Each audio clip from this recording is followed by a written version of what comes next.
बिस्मिल्लाहिर्रहमानिर्रहीम। Dear students, आज के इस लेक्चर में हम उर्दू इंटरमीडिएट साल दोम नज़म इस्लामी मसावात के बाद नंबर 6 की तशरीह समझने की कोशिश करेंगे। आइए बिला तख़ीर लेक्चर का बाकायदा आगाज़ करते हैं। डियर स्टूडेंट्स, सबसे पहले बाद नंबर 1 के आगाज़ में दिया गया आप पैराग्राफ लिखेंगे और बाद नंबर 1 की तशरीह के आगाज़ में वो पैराग्राफ आपको लिखवाया जा चुका है। आई बटन में उस वीडियो का लिंक मौजूद है, अब वहाँ से उस वीडियो को देख सकते हैं और उस पैराग्राफ को देख सकते हैं। सबसे पहले आप वो पैराग्राफ लिखेंगे और उसके बाद आप बंद का मफ़हूम भी अगर आप लिख देंगे, बंद को आसान अल्फाज में भी आप लिख देंगे, तो उससे भी आपकी तशरीह जानदार हो जाएगी।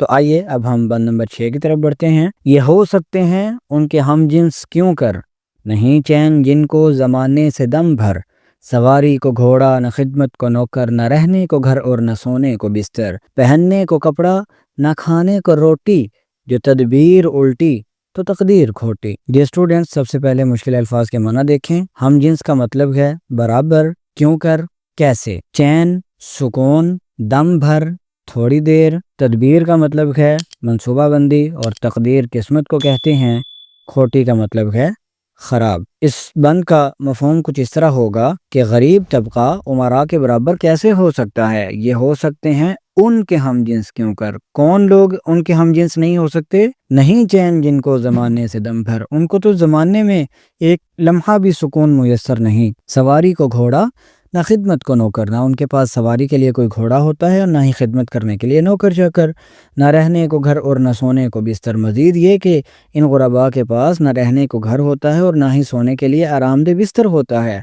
पहनने को कपड़ा न खाने को रोटी, ऐसे लोगों के पास पहनने के लिए कपड़े तो क्या, 2 वक्त पेट भरने के लिए रोटी भी मुयस्सर नहीं होती। जो तदबीर उल्टी तो तकदीर खोटी, ये लोग बेचारे बेहतर मुस्तकबिल की मंसूबाबंदी कर भी लें तो किस्मत उनका साथ नहीं देती। आइए अब इस बंद के तशरीह तलब निकात पर बात करते हैं। डियर स्टूडेंट्स, मौलाना अल्ताफ़ सनहाली की नज़म मद्दो-जदर इस्लाम, जो कि आपके निसाब के अंदर इस्लामी मसावात के नाम से है, उसके इस बंद में शायर ने मुआशरे के अमीर तबके की बेहिस्सी और ख़ुद गर्ज़ी पर तनकीद की है और उनकी ऐशो आराम की ज़िंदगी के तनाजुर में गरीबों की हालत ज़ार को उजागर किया है। शायर इस बंद में उन अमीरों की हकीकत को बेनकाब करते हैं जो अपनी दुनिया में इतने मगन हैं कि उन्हें दूसरे इंसानों के दुखों और मुश्किलात का कोई इदराक ही नहीं होता, कोई इल्म ही नहीं होता। लिहाजा पहला मिसरा देखें, ये हो सकते हैं उनके हम जिन्स क्यों कर। इसमें हाली ने एक सवाल उठाया है कि इन अमीरों और गरीबों के दरमियान इतना बड़ा फ़र्क क्यों है। अमीर अफराद जिनके पास ताकत, दौलत और सहूलतें होती हैं, वो गरीबों के साथ हम जिन्स नहीं हो सकते, क्योंकि उनकी ज़िंदगी में मौजूद आसाइशों और सादगी से दूरी की वजह से ये 2 तबके एक दूसरे के कभी करीब नहीं आ सकते। ये फ़र्क मुआशरती नाहमवारी की गहराई को ज़ाहिर कर रहा है। नहीं चैन जिनको ज़माने से दम भर, इसमें शायर ने अमीर तबके की बेफिक्री और सुकून की ज़िंदगी को उजागर किया है। उसके बरक्स गरीब अफराद जो दुनिया के दुखों में डूबे हुए हैं, उन्हें कभी सुकून ही नहीं मिलता। अमीरों के पास हर चीज़ मौजूद होती है जो उन्हें खुश रखने के लिए काफ़ी होती है, जबकि गरीबों के लिए दुनिया की हर चीज़ एक चैलेंज बन जाती है। यहाँ तक कि सबसे बड़ा चैलेंज उनके लिए एक दिन का सुकून है, उनको सुकून भी मुयस्सर नहीं होता। सवारी को घोड़ा न खिदमत को नौकर, मौलाना हाली ने अमीर अफराद के लाइफ स्टाइल को मज़ीद वाज़ेह किया है। अमीर लोग कभी खुद चलकर सफ़र नहीं करते, बल्कि उनके पास सवारी के लिए घोड़े या गाड़ियाँ होती हैं। उनके लिए सफ़र करना एक आरामदेह अमल है, जबकि गरीब अफराद क्या हैं, सवारी को घोड़ा ना सोने को बिस्तर। गरीब अफराद के लिए अमीर अफराद के बरक्स क्या होता है कि अपने सफ़र के लिए उन्हें अपने नखरे भी खुद उठाने पड़ते हैं और अपना सामान भी खुद उठाना पड़ता है। यानी सफ़र की मुश्किलात अमीरों के लिए बिल्कुल भी नहीं होती, जबकि गुरबा जो उनके पास जिनके पास सवारी नहीं होती, वो आज के दौर में भी देखा जाए तो कई इलाका जात ऐसे हैं कि वो गुरबा अपने सफ़र पैदल चल कर करते हैं।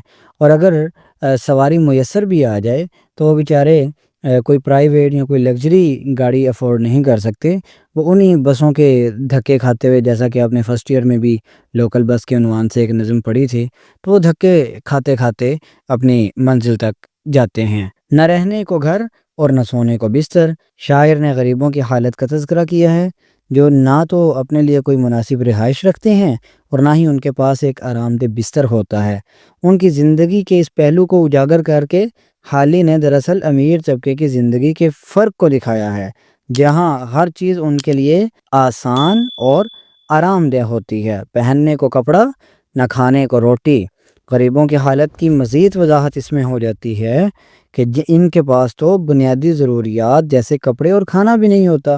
ان کے لیے روزانہ کی ضرورتیں پوری کرنا ایک مشکل اور تکلیف دہ عمل ہوتا ہے، جبکہ امیر افراد کے لیے یہ سب چیزیں آسانی سے دستیاب ہوتی ہیں اور ان کی زندگی میں کسی قسم کی کوئی کمی نہیں ہوتی۔ جو تدبیر الٹی تو تقدیر کھوٹی، یعنی اگر غریب طبقہ امیروں کی برابری کے لیے کوئی مناسب منصوبہ بندی کر بھی لے، کوئی پلاننگ کر بھی لے، تو قسمت ان کا ساتھ نہیں دیتی۔ یعنی وہ محنت یا کوشش کر کے کسی مقام پر پہنچ بھی جاتے ہیں تو پھر قسمت ان کا اس طرح ساتھ نہیں دیتی کہ ان کے پاس سفارشات نہیں ہوتی، ان کے پاس کوئی رشوت دینے کے لیے مال و دولت نہیں ہوتا، جس کی وجہ سے یہ طبقہ، غریب طبقہ، محنت کرنے کے باوجود بھی وہ اپنے آپ کو تقدیر کے حوالے کر دیتا ہے اور وہ پھر بھی امراء کی برابری کسی صورت میں بھی نہیں کر سکتا۔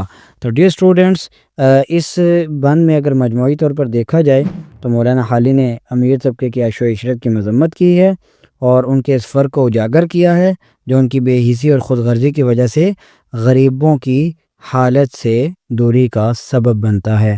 شاعر نے اس فرق کو بے نقاب کیا ہے جو ان دونوں طبقات کے درمیان بڑھ چکا ہے، جہاں امیروں کی زندگی میں کسی قسم کی کمی یا تکلیف کا سامنا نہیں ہوتا، جبکہ غریبوں کی زندگی محض جد و جہد اور مشکلات سے بھری ہوئی ہے۔ آج کے دور میں دیکھا جا سکتا ہے کہ امیروں کی جو مارکیٹس ہیں، امیر جہاں سے شاپنگ کرتے ہیں، امیروں کی مارکیٹس بھی علیحدہ ہو چکی ہیں، غریبوں کی مارکیٹس علیحدہ ہو چکی ہیں۔ آپ دیکھ سکتے ہیں کہ امیروں کی سوسائٹیز، امیروں کے رہنے کے جو گھر ہیں وہ بالکل علیحدہ ہو چکے ہیں اور غریب وہاں پر سوائے ان کی خدمت کے اور کسی مقصد کے لیے جا بھی نہیں سکتا۔ تو حالانکہ اللہ تعالیٰ کے ہاں ایسی کوئی تقسیم نہیں ہے۔ اللہ تعالیٰ کے ہاں تو متقی اور اللہ تعالیٰ کا پسندیدہ بندہ وہ ہے جو اللہ تعالیٰ کی مخلوق کے ساتھ محبت کرنے والا ہے، جو اللہ تعالیٰ کی مخلوق کے ساتھ پیار کرنے والا ہے۔ جیسا کہ علامہ اقبال رحمۃ اللہ علیہ نے کیا فرمایا کہ خدا کے بندے تو ہیں ہزاروں، بنوں میں پھرتے ہیں مارے مارے، میں اس کا بندہ بنوں گا جس کو خدا کے بندوں سے پیار ہوگا۔ ڈیئر اسٹوڈنٹس، آج کے اس لیکچر میں ہم نے نظم اسلامی مساوات کے بند نمبر 6 کی تشریح سمجھی۔ اگلے لیکچر میں انشاءاللہ ہم بند نمبر 7 کی طرف بڑھیں گے۔ تب تک کے لیے اپنا بہت سارا خیال رکھیے گا، چینل کو سبسکرائب کر دیجئے گا، اس ویڈیو کو لائک کر دیجئے گا، کمنٹ سیکشن میں اپنی قیمتی رائے کا اظہار ضرور کیجئے گا۔ اجازت دیجئے، اللہ حافظ۔